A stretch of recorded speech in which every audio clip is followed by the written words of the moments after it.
the Senator of the Republic of the Philippines, the Honorable Edgardo J. Angara.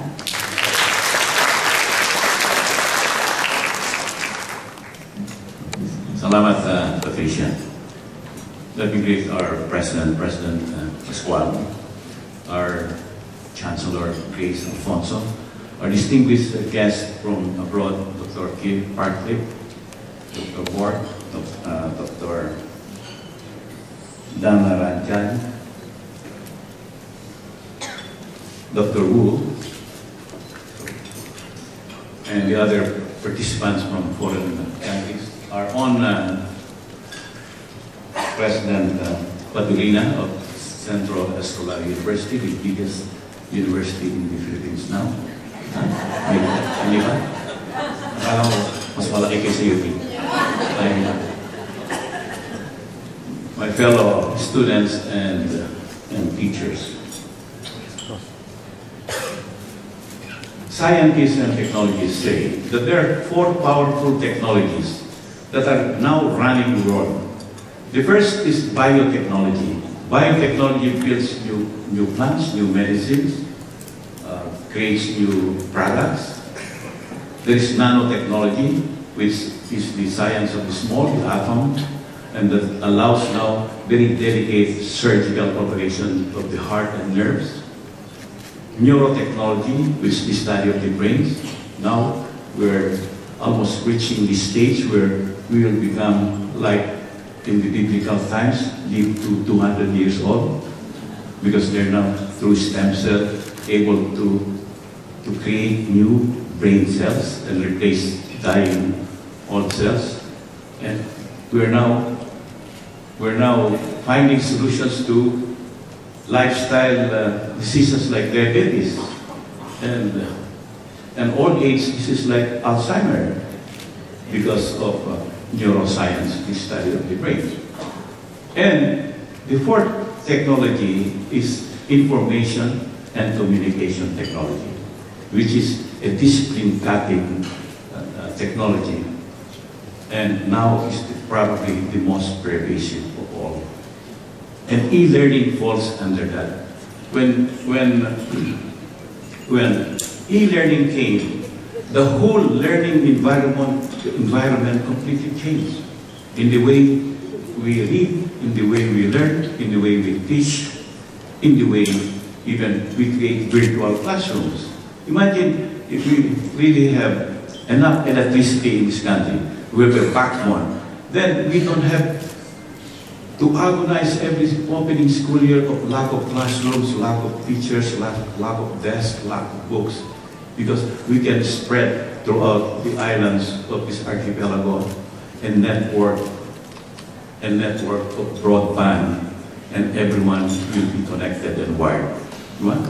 And then we can perhaps save about nearly $250 million a year in building new classrooms, desks, and buying new books, and buy every single teacher with a Galaxy or an iPad, where all the lessons planned will be there, and maybe perhaps, as they're now doing in Korea, provide every child a Galaxy, which the price of which is already going down. So, yun ang vision natin. No?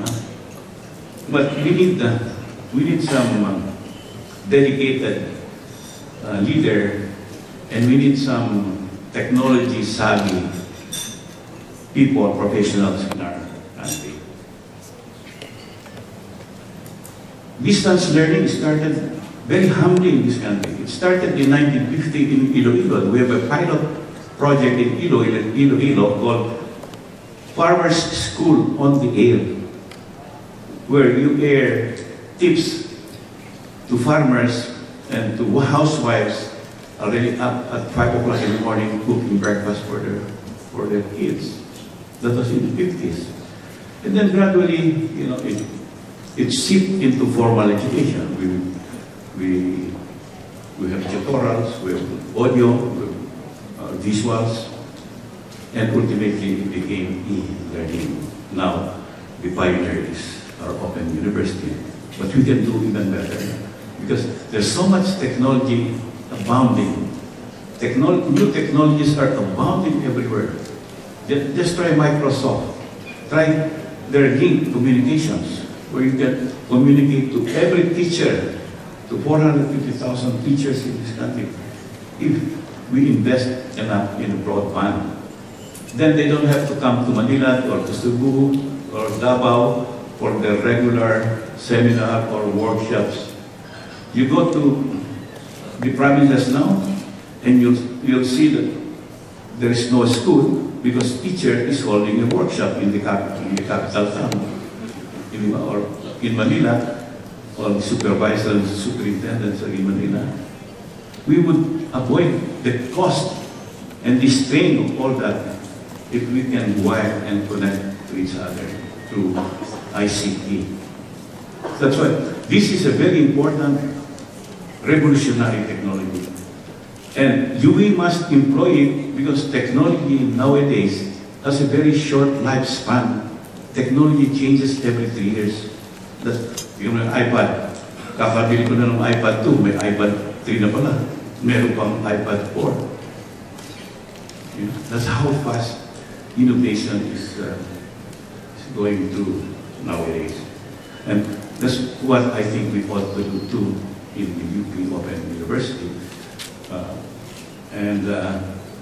I have pleasure to bring the largest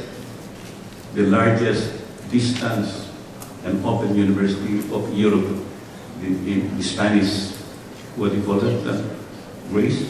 The Universidad Nacional de Educación a Distancia, UNED. They have 360,000 students. This is the premier open and long-distance education institution in the world. And they were partnered under the UK Open University. And we brought them here, and they're now tied to the UP. And we hope that through this exchange, they'll bring in new teaching methodologies and new technology to our efforts here in the Philippines. And we're not too far behind because our kids are just really creative and tech savvy. We have so many professionals who we can tap into this revolutionary effort, but we must do it in a single, dedicated, purposeful way. Now, what are we doing in the Philippines for our friends from abroad? We're trying to strengthen and expand this space in cyberspace. Because nowadays, you don't need a huge storage for data because the cloud is there. Cloud computing is the way to go. You can store it in the cloud for public and open information. But for confidential proprietary, you still keep it in your private cloud. That's why in the legislature, I have already sponsored and got enacted 2 of 3 ICT bills that I'm putting together. The first one is an agency dedicated exclusively to advancing communication and information technologies in this country, a Department of Information and Technology. Right now, they keep shuttling this office from one department to another, giving the impression that it's not important. It is very important to our economy because the IT BPO sector is the fastest growing job creator and wealth creator in our country. We have now surpassed India as the #1 call center of the world. We will soon be the #1 data center of the world if we just keep trying to be more efficient.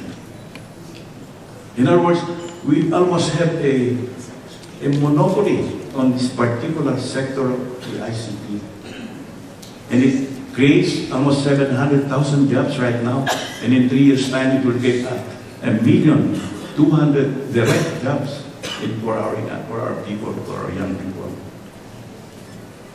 So we need to protect this sector in particular.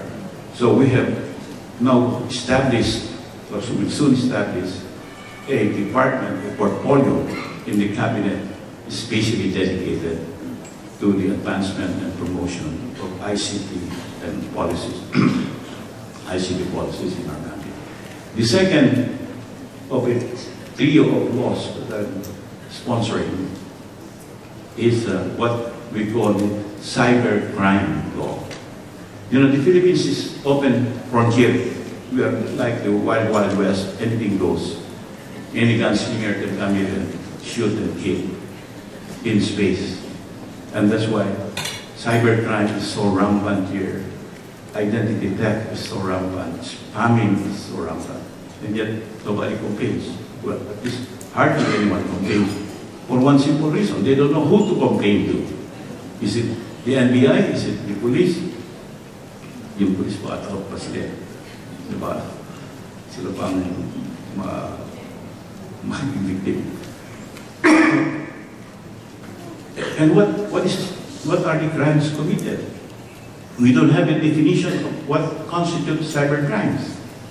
And yet, it's committed every minute of the hour in our country because this is one form of crime that is transnational, trans-boundary, and anonymous. You don't know who's doing, who's creating. Remember Mr. Arnel de Guzman? That famous I love you virus? He wrecked the computer system literally of the world. But it took time to identify where he came from. And he didn't even get jailed because it was no crime then to put a virus on the computer system. Now hacking is so common everywhere. They can hack the Pentagon, they can hack M16 in the UK, the most secretive agencies of the world. That's how smart and agile these young techies are. And that's why we need a legal framework to identify what constitutes a crime and the way to pursue them and to establish a network of cooperation among countries because the crime is transnational.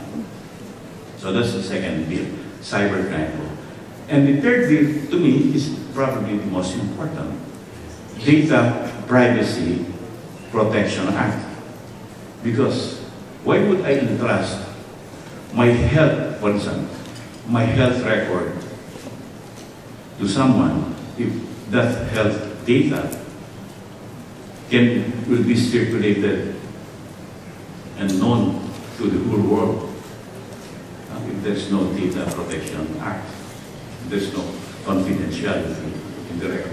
What country or what IT company will invest in the country if their record and data will not be protected? And that's the situation in our country. There's no data privacy protection here. So that's the third bill that I'm putting together. And with that,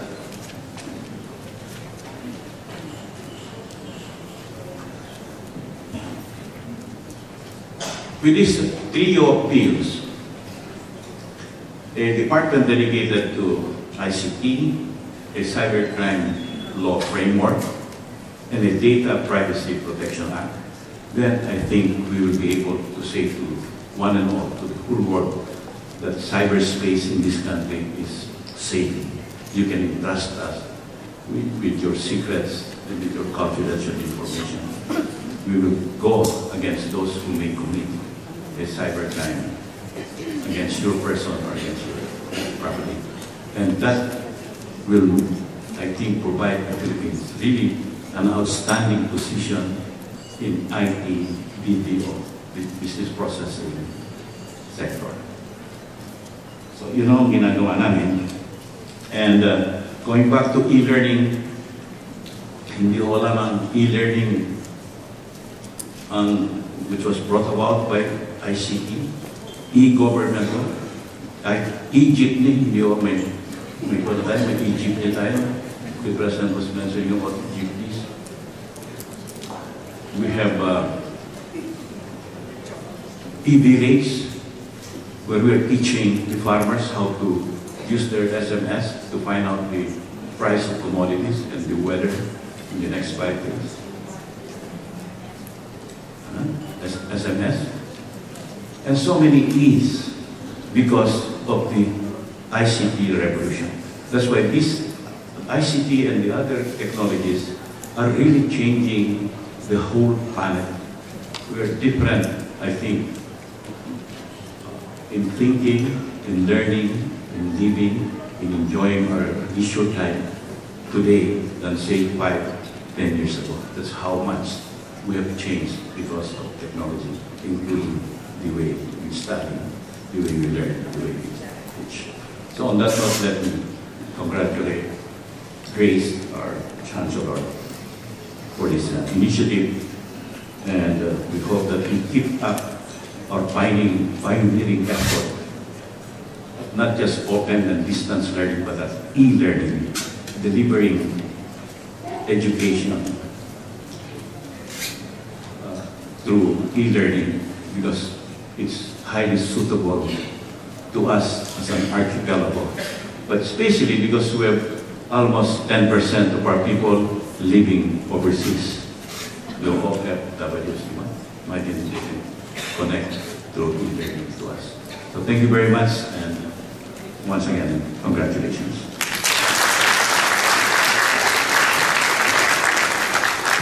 Thank you, Senator Angara. And now, ladies